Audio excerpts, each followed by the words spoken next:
At this point in history, virtually every human on this planet is enslaved, whether they know it or not. This is not the crude and primitive slavery of ancient times. It does not rely on whips and shackles to keep the oppressed in their place. These tools have been rendered obsolete by much more sophisticated methods. That most of the enslaved are unaware of their condition and would in fact argue fiercely that they are free is a testament to the effectiveness of these invisible chains. You've heard the expression, money makes the world go round. There's truth in that. Money is the prime motive for human labor in modern civilization. If you want food, shelter, and clothing, you must have money. And unless you're part of that tiny minority that has more money than they could ever spend in their lifetime, then you must work, beg, or steal for that money. That's why you get up in the morning and go to work, even if you hate your job.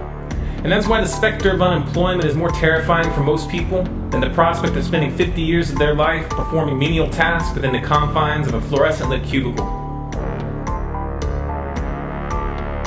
Of course, in Western countries, some are fortunate enough to have pulled away from the brink and do not live in fear that their basic needs will be met, at least for now. And yet they keep spinning the hamster wheel. Why is that? Could it be because money and the bling that it buys have become symbols of status and prestige? Money offers an illusory form of social validation, but even those who are not caught up in distinguishing themselves by how much they accumulate still must acknowledge the social stigma that comes with poverty. The combination of these primal motivators, the need for food, shelter, clothing, and social validation, is a very powerful force. It's enough to drive humans to engage in all forms of activity, even to the point of harming themselves or others in the process. The accumulation of money is therefore an accumulation of social and psychological power, and those who control the creation of money control this power at its source. So who controls the creation of money? Well, in the case of the US dollar, it's not the government. This shouldn't be an earth-shattering revelation.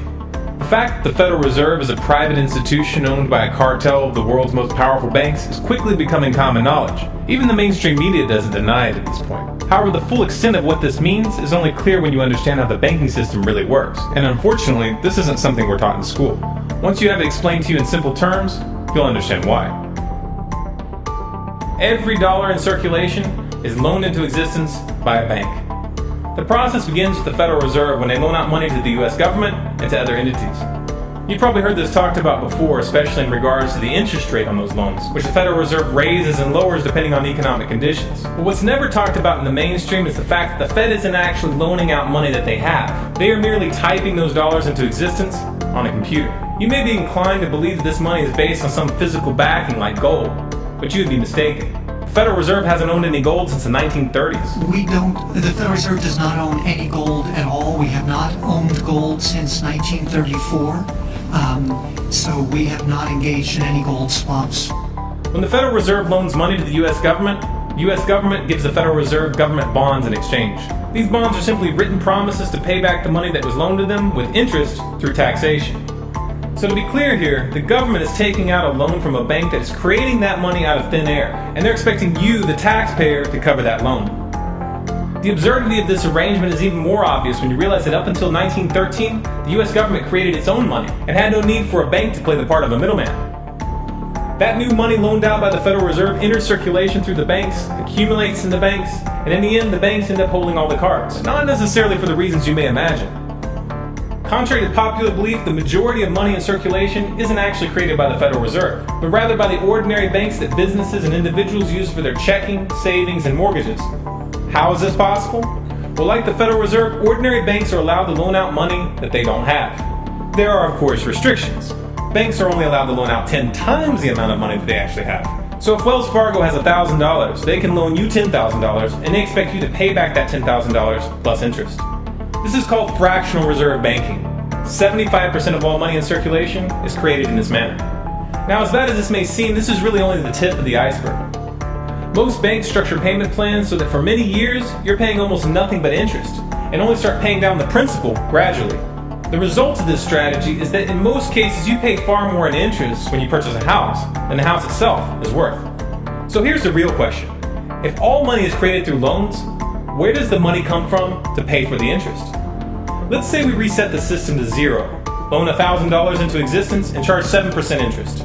We now have a total of $1,000 in the system, but we owe $1,000 plus interest, and that's more.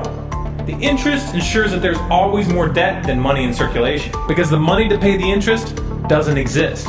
Never has, never will.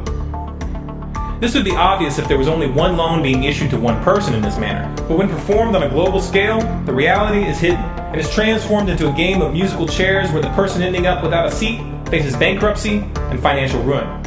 Because every dollar in existence is tied to a debt, this creates an unseen force that draws those dollars back to the banks, kind of like gravity attracts a physical object to Earth.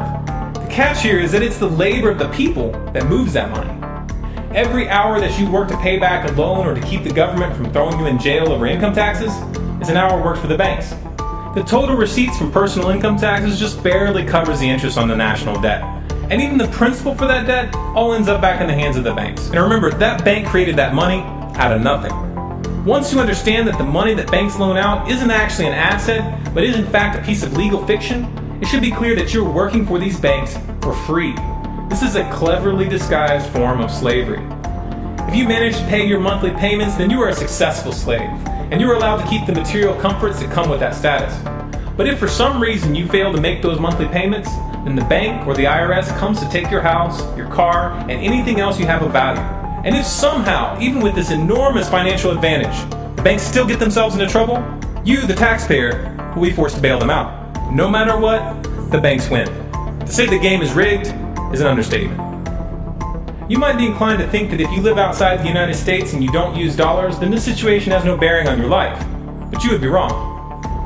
The dollar is both the world reserve currency and the only currency in which oil is sold on global markets. This is often referred to as the petrodollar status. This means that wherever you live, whether your country is an oil exporter or an oil importer, you are affected.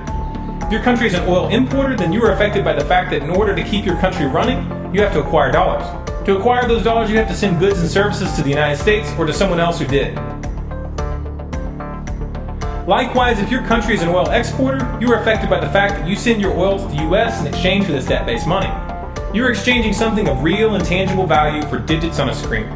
And if for some reason the leadership of your country grows tired of this arrangement and tries to pull off the dollar, you'll quickly find the United States military at your doorstep ready to open up a can of democracy on you. Iraq learned this the hard way when they switched their oil sales to euros in 2000, and Libya when they tried to organize a gold-based currency for Africa. Debt-based money is a masterpiece of social engineering, the ultimate tool of the ruling elite. Yet in reality, the whole thing is nothing more than a construct of belief. Our chains are the chains of the mind, and the path to freedom must also begin in the mind. If we want a better future for our children and grandchildren, then we must work right now to reach a critical mass of awakening. If this is a message you feel the public needs to hear, then be sure to like, favorite, and share this video through as many avenues as possible. If you want more videos like this, be sure to subscribe to this channel, Storm Clouds Gathering on YouTube. For updates and bonus content, follow us on Facebook, facebook.com/StormCloudsGathering, on Twitter at Collapse Updates, and our website, stormcloudsgathering.com.